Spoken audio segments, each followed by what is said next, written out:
के भनिरहेको थिएँ हो इलास्टिसिटी बढ्दाखेरि हो भनेपछि v is directly proportional to elasticity हुँदो रहेछ हैन इलास्टिसिटी बढ्यो भने इलास्टिसिटी बढ्यो भने स्पिड अफ साउन्ड पनि बढ्दो रहेछ स्पिड अफ वेभ हो ठीक छ अब मैले अर्को के भनेथे मास बढाउँदा या घटाउँदाखेरि स्पिडमा के फरक पर्छ ल भन त घटाउँदाखेरि भेलोसिटी बढ्छ कि घट्छ के हुन्छ ल भन त यदि मैले मास बढाइदिए डेन्सिटी बढायो घट्नु पर्ने हो अब हेरौँ त्यही स्प्रिङकै केसमा हेरौँ सपोज मैले 1 ग्रामले झुन्डाएँ स्प्रिङमा हो 1 ग्राम मास झुन्डायो भने त्यसले अब अलि हेर्न त अलि त्यसको हेर्न त साइकल अलि छिटो हुन्छ हेर्न अब त्यही मासमा मैले अलि 2 ग्राम के अरे 1 केजी मास झुन्डाएँ भन्यो भने अब हेर्न त अब अस्किलेसन छिटो हुन्छ कि ढिलो हुन्छ ढिलो हुन्छ अस्किलेसन ढिलो भाइब्रेसन ढिलो हुने भएपछि वेभको स्पिड के हुने भयो घट्ने भएन हो कि मैले भन्न खोजेको बुझिरहेको छु कि नै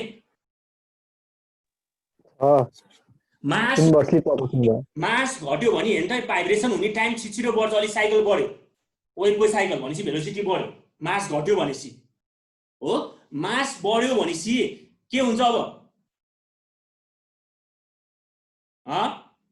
घट्ने भयो भेलोसिटी बढ्यो भेलोसिटी के भयो अब त मास बढाए मैले के अरे 1 केजी को झुन्डाए 1 ग्रामको सट्टामा अब अस्किलेसन एकदम कम हुन्छ हो कि हैन अलि ढिलो हुन्छ भनेपछि स्पिड के हुने भयो ढिलो हुने भयो हो कि हैन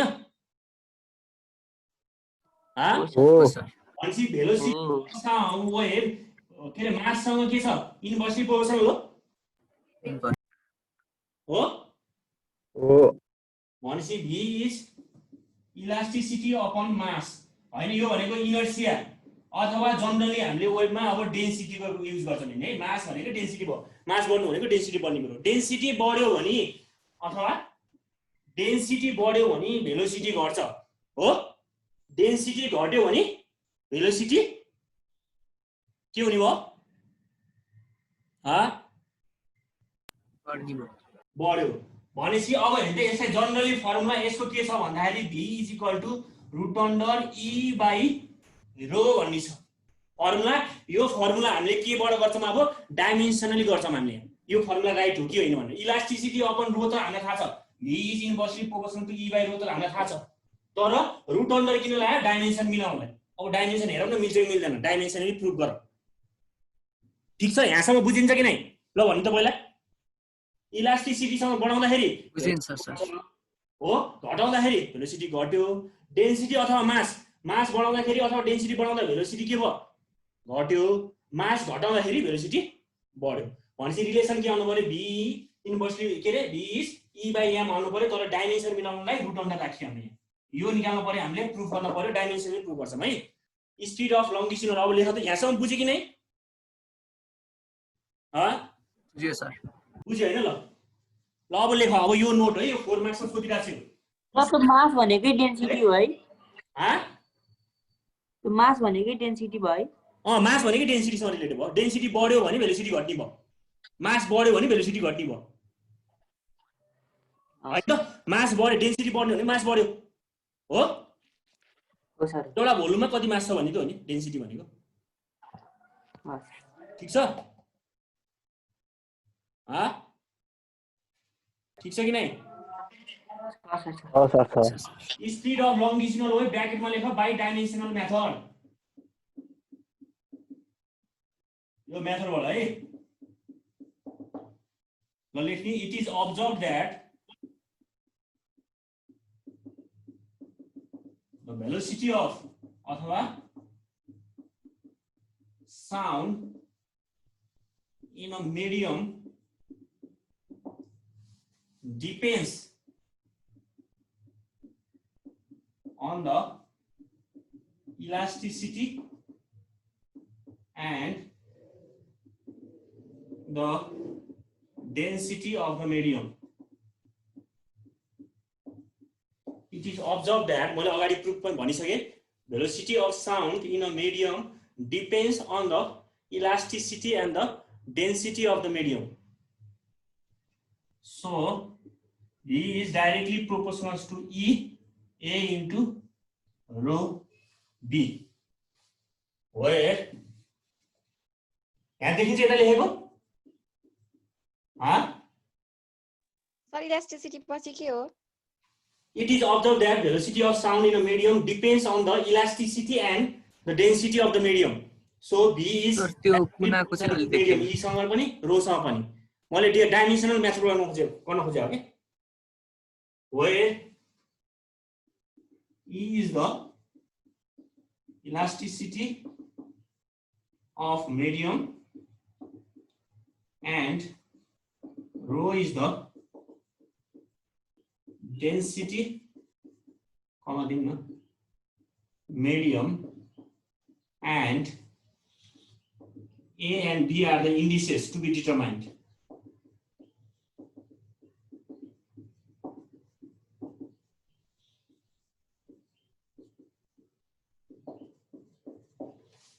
Where E is the elasticity of the medium and rho is the density of the medium, and A and B are the indices to be determined. यही तरिकाले चाहिँ गर्थ्यौं नि हामीले डाइमेन्सन.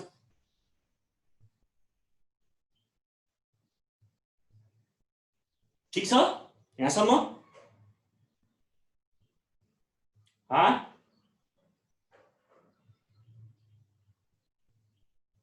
ठीक छ कि नहीं? E is the elasticity of medium and rho is the density of the medium, and A and B are the indices to be determined. ठीक छ यो यहाँसम्म? ठीक छ सर. ल अब यो मेटिङ यताको पार्ट मेरोमा भयो. मेट है त मैले. ल और V is equal to K EA into rho B, equation 1, where K is the dimensionless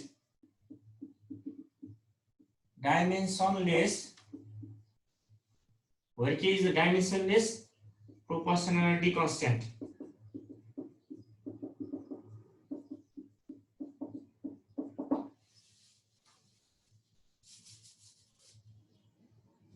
ठीक छ?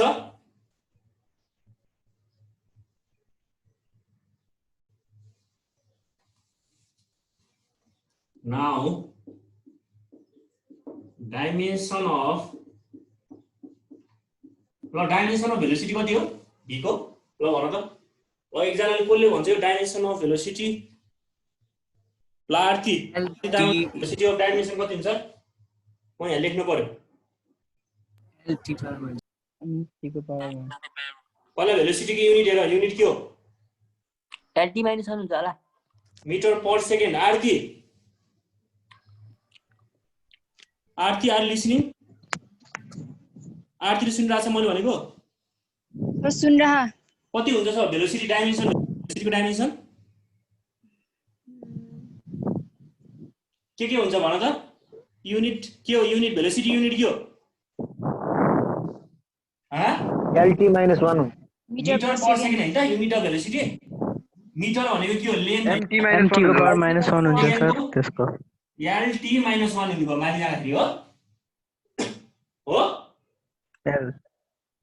बुझिरहेछ यो? हो कि हैन आरती? हो कि नि हो? हो सर हो. ल अब डाइमेन्सन अफ अर्को इलास्टिसिटी. ल इलास्टिसिटीको युनिट के हो? इलास्टिसिटी थाहा छ होला नि तिमीलाई? इलास्टिसिटी भनेको के हो?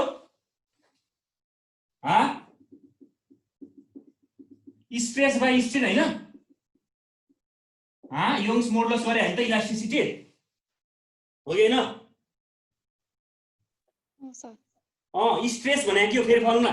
स्ट्रेस भनेको pressure, force per unit area हो.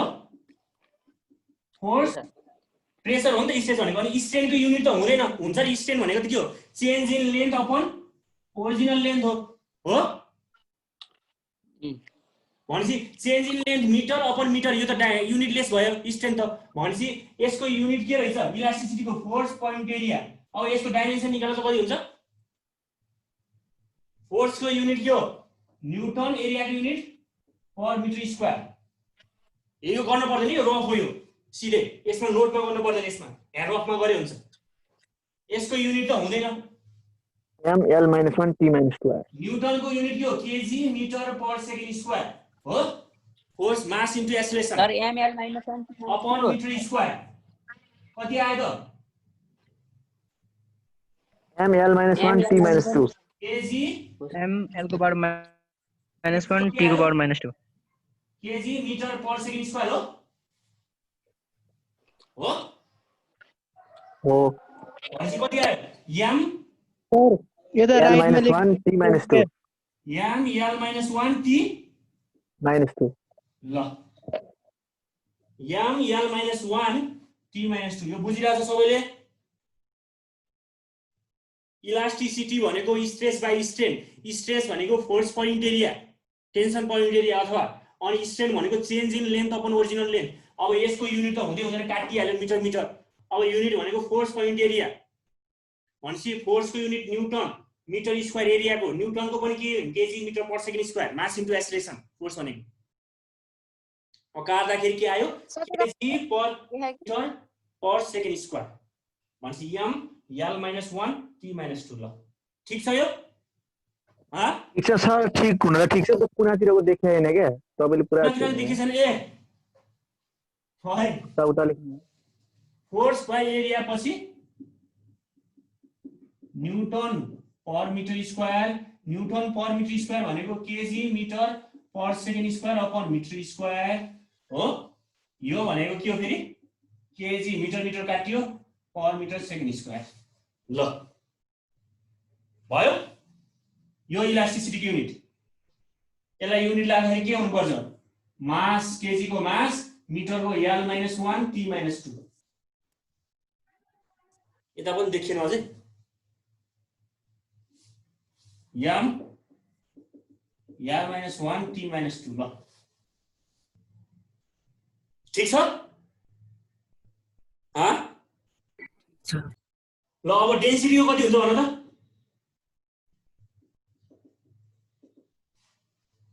lt minus 2 डेन्सिटी युनिट के हो? केजी पर मिटर कि भएन?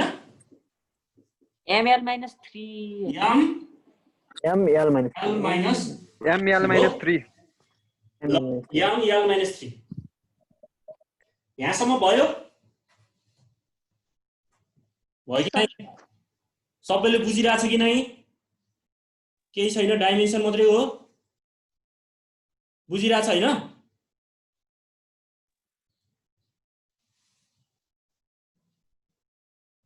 बिनिसा बुझिरहेछ? बिनिसा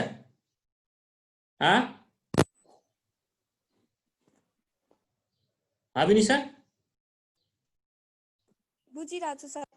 ल अब यहाँसम्म भयो मैले लेखेँ। अब यो मेटे, मैले मेटे हुन्छ यो मेटे है त? हुन्छ सर। अब फ्रम डाइमेन्सनल एनालाइसिस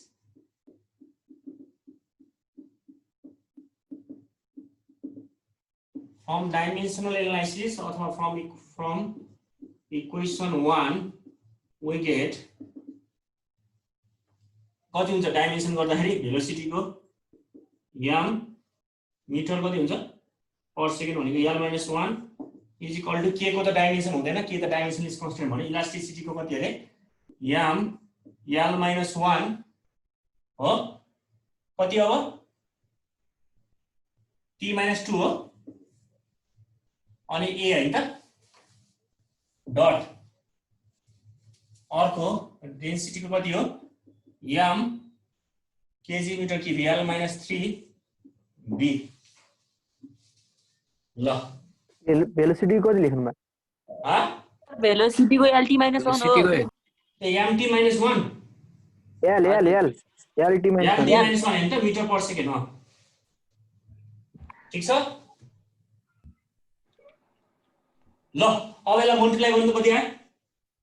और मिटर को lt minus 1 M L minus 1 यसको कति हुन्छ एम ए र एम बी भन्यो भने एम ए प्लस बी हो। ठीक छ?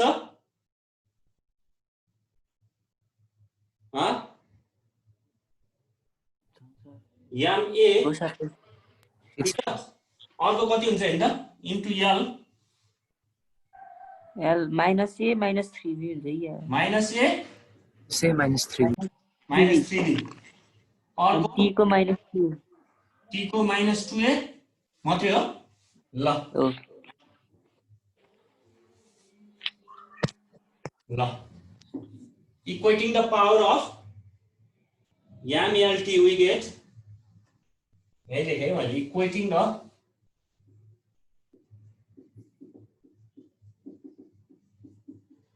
power of MLT we get कति हुन्छ ल भन त a plus b equal कति हुन्छ 0 हो 0 हुन्छ 0 इक्वेसन कति हो यो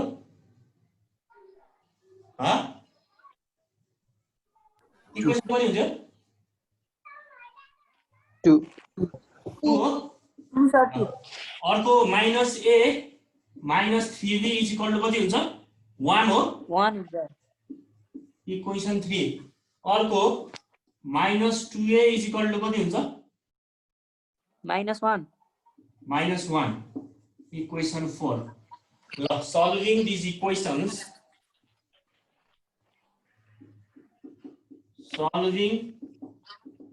equations we get a को भ्यालु कति आउँछ 1/2 आउँछ हेर्न त इक्वेसन 4 बाट गरे है मैले सिधै गरे इक्वेसन 4 बाट हेर्दै यो इक्वेसन 4 बाट के आउँछ यो रफमा है -2a -1 छ भने a को भ्यालु कति आयो 1/2 आयो अनि इक्वेसन a को भ्यालु हाम्रो सेकेन्ड इक्वेसनमा राख सेकेन्ड इक्वेसनमा a + b = 0 छ भनेपछि a को भ्यालु 1/2 + b = 0 कति आयो b = -1/2 आउँछ हो हो कि हैन हो सर ल a भ्यालु अब इक्वेसन 1 मा राख त putting this value of a and b in equation 1 we get putting this value in equation 1 we get b = कति आयो k into e को a भनेको 1/2 रो -1/2 1/2 भनेको त स्क्वायर रुट हो therefore b = k root e by rho अब हामीलाई थाहा छ फ्रम मैथमेटिकल एनालाइसिस अथवा experimental value for mathematical analysis के को भ्यालु के हुन्छ 1 हुन्छ त्यो एक्सपेरिमेन्टली गरे भने therefore b = कति आयो त अब √under e by rho यो हाम्रो इक्वेसन एक्जाम आउँछ सर यो आछ यो अच्छा ठीक छ बुझिरा छ बुझे छ यो डाइमेन्सनल एनालाइसिस गरे हेर्दै पनि तिमीलाई बुझाइसके इलास्टिसिटी बढाउँदाखेरि भेलोसिटी घट्छ डेन्सिटी बढाउँदाखेरि पनि इलास्टिसिटी बढाउँदा भेलोसिटी बढ्छ डेन्सिटी बढाउँदा इलास्टिसिटी घट्छ यहाँबाट डाइमेन्सनबाट प्रुभ गरेको नि हामीले this is the required expression for the velocity of longitudinal wave in a medium ल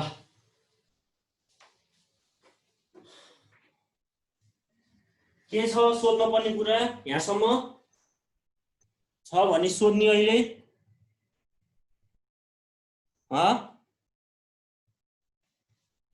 केही छ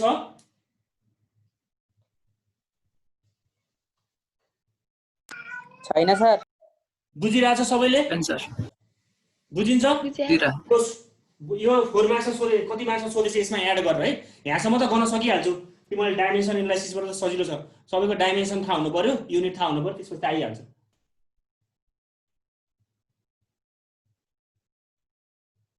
बुझिन्छ यो अञ्जलीले बुझिरहेछ अञ्जलीले बुझिरहेछ यो यस सर ल आजलाई यति गरौँ है त त्यसो भए ठिक छ